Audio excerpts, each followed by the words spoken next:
Hello and welcome to our listeners around the world. You're listening to the JAMAevidence User's Guide to the Medical Literature podcast. Thanks for joining us. I'm your host, Dr. Gordon Guyatt, Professor of Medicine at McMaster University in Canada, and relevant to the particular podcast you're about to hear, the co-chair of the GRADE Working Group. And today I'm joined by Thomas Agoritsas. Thomas is Professor of Medicine at the Geneva University Hospitals in Switzerland, an internist and research methodologist. He's also part-time faculty at our university, McMaster, and is chairing the McMaster Ecosystem Foundation. The last 20 years has seen a major shift in medical practice toward increased reliance on formal clinical practice guidelines, with, at times, an increasing role of formal decision analysis. This user's guide to the medical literature addresses what you need to know in evaluating this clinical practice guidelines. Thomas, welcome. Hello, Gordon. So, first question. I think almost all our listeners will be familiar with clinical practice guidelines, not necessarily so for decision analysis.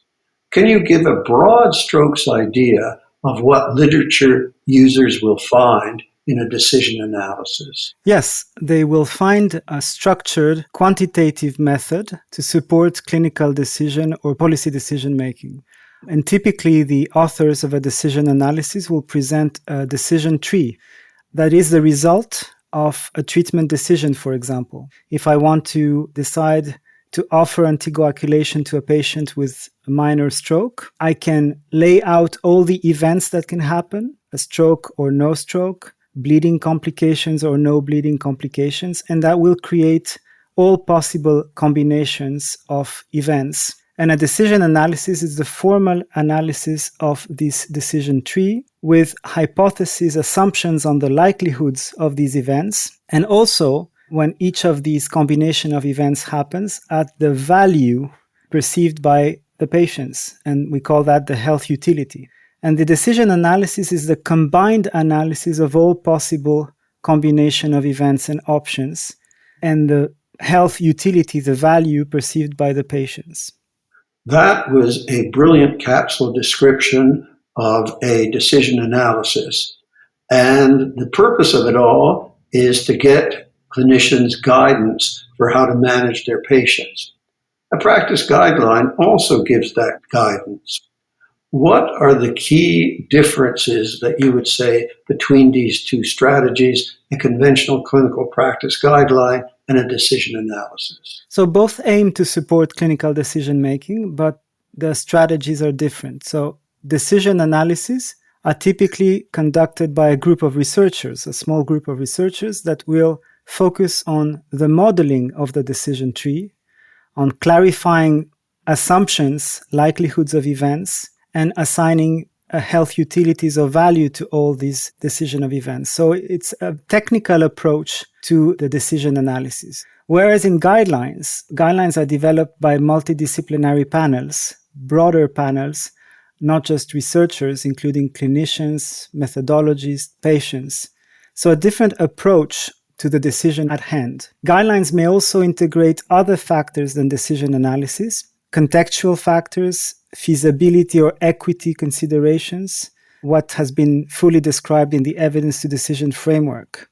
So you can approach the same decision, but from a technical perspective, assigning likelihoods of events and health utilities, or you can look at the same benefits, harms, but from a panelist perspective with broader considerations. From what you've said, Thomas, if I understand it, a decision analysis could be one of the inputs to inform panelists on a practice guideline, correct? Absolutely, yes. And it's probably one of the best uses of a decision analysis. Consider a clinical question where there is a lot of uncertainty and also where there is a lot of variability in values and in health utilities across different scenarios. It might be difficult or challenging for panelists to grasp everything and to clearly identify thresholds above which a treatment is desirable or undesirable or less desirable. And so you could have panelists using decision analysis to identify those thresholds where the decision shifts under a lot of uncertainty. I would say that the decision analysis can be appraised and used on its own, or it can be used in the context of the guideline making. So you've pointed out that it could be potentially very useful for guideline developers to have decision analysis available. But from the guideline panels that I've been on, that doesn't happen very often. Is that your experience, and why do you think that's the case? Yeah, I have the same experience as you. Very seldom do we see that on panels, and maybe we should try and increase that usage.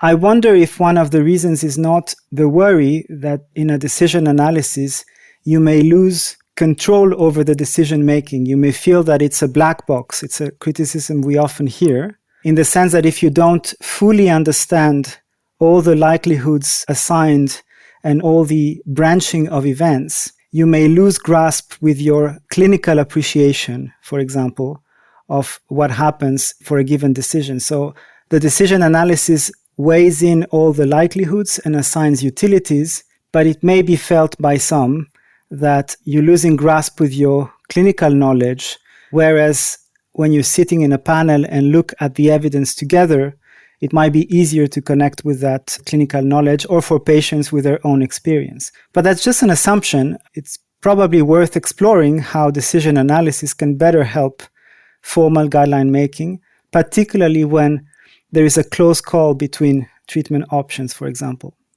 If I understand it correctly, you think that panelists' worries about adverse impact in some way of the decision analysis somehow taking away their autonomy or giving them something that they just don't understand.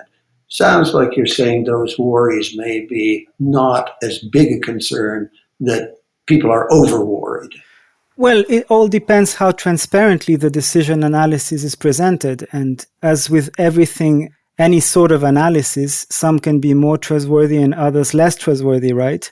So if a decision analysis is very transparent, very clear in the events that have been put in the decision tree, in the assumptions that are being made, assumptions of a likelihood of event, likelihood of having a stroke or not having a stroke, likelihood to bleed or not to bleed, likelihood to die or not to die. If all those assumptions are very clear and transparently presented, I would argue it's easier for clinicians, patients, methodologists to appraise it and to get their own appreciation of the result of the decision making. If, on the other hand, it's poorly presented, the user is lost into trying to understand the assumptions and loses full understanding of the decision tree, then there is a risk that they're not in full control and in full understanding of the decision for which they're trying to make a recommendation.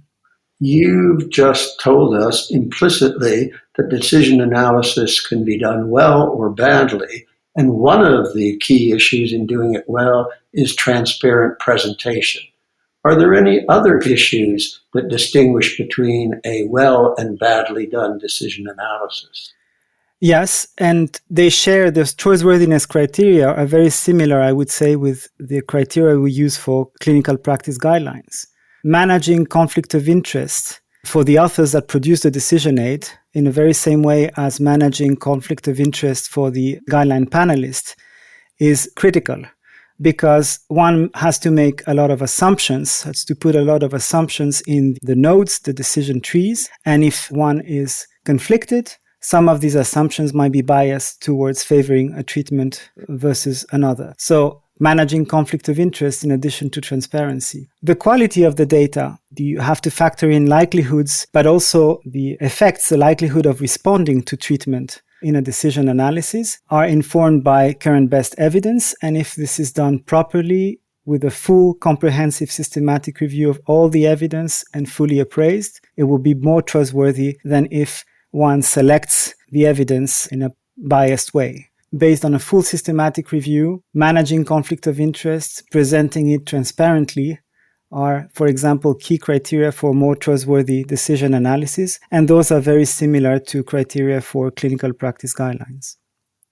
Okay, so anything else, anything that differentiates, any criterion You've listed everything the same. Any differences at all?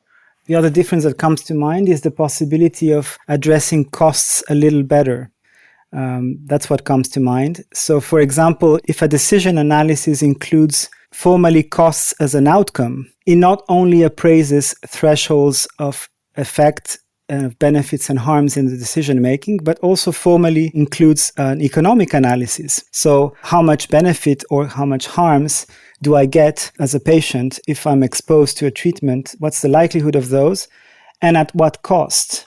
So that's a difference. It's much more formal than in guidelines, particularly when guidelines are patient-centered, may ignore the considerations around costs and not fully take them into account. Many of us believe that the approach that groups have been putting forward about clinical practice guidelines and systematic reviews are a good way of making a clinical practice guideline trustworthy. Can you tell us very briefly what GRADE is all about and how it applies to guidelines and does or does not apply to decision analysis? So I'm one of those who believe that GRADE has massively improved guideline making. And the main reason, I think, again, is transparency. Transparency in appraising the quality of the evidence and therefore the certainty we have about treatment effects, for example, or harms, from the clarity in the strength of the recommendation, what I should act upon, and the reasons, the rationale why I should act upon that recommendation. So that clarity between quality of the evidence and strength of recommendation, I think, is one of the main benefits of the GRADE approach. And then it breaks down the appraisal, for example, the appraisal of the certainty of the evidence in a very clear and formal way, an understandable way.